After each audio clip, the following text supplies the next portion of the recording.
উত্তরা বিভাগে তুরাগ থানার একটি ক্লুলেস হত্যা মামলার রহস্য উদ্ঘাটন এবং আসামি গ্রেপ্তার প্রসঙ্গে আজকের যে প্রেস ব্রিফিংয়ে আপনাদের সকলকে স্বাগত জানাচ্ছি।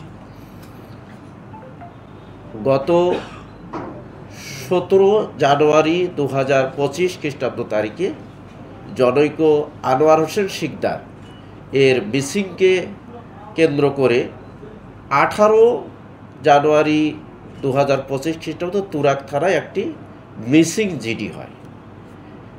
এই জিডি তদন্তের এক পর্যায়ে আমরা জানতে পারি যে জনৈক আনোয়ার হোসেন উনি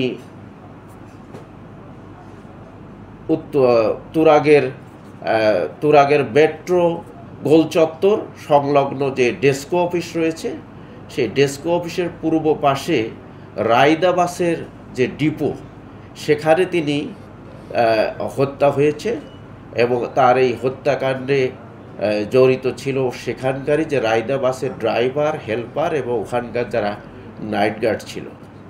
তো এই যে জিডি তদন্তের ধারাবাহিকতায় আমরা জানতে পারি যে জনৈক আনোয়ার হোসেন তিনি উত্তরা 7 নম্বর সেক্টরে 26 নম্বর রোডে 14 নম্বর বাসায় থাকতেন।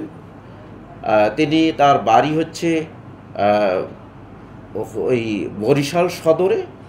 তিনি ঘটনার দিন অর্থাৎ 17 জানুয়ারি 2025 খ্রিস্টাব্দ সকালে 9টার দিকে তিনি বাসা থেকে বেরিয়ে আসেন।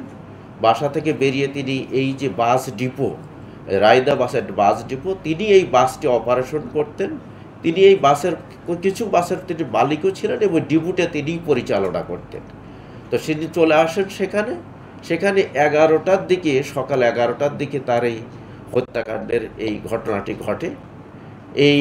আমরা এই জিডি তদন্তের এক পর্যায়ে আমরা জানতে পেরেছি যে এই আনোয়ার হোসেনের সাথে যে রায়দা বাসের ওখানকার যে ড্রাইভার, একজন ছিলেন নাম হলো আসাদুল এবং আরেকজন ছিল সবুজ, এবং আরও তাদের সাথে যারা ওখানে হেল্পার এবং নাইট গার্ড ছিল, প্রায় 5-6 জন মিলে এই হত্যাকাণ্ডটি ঘটিয়েছে।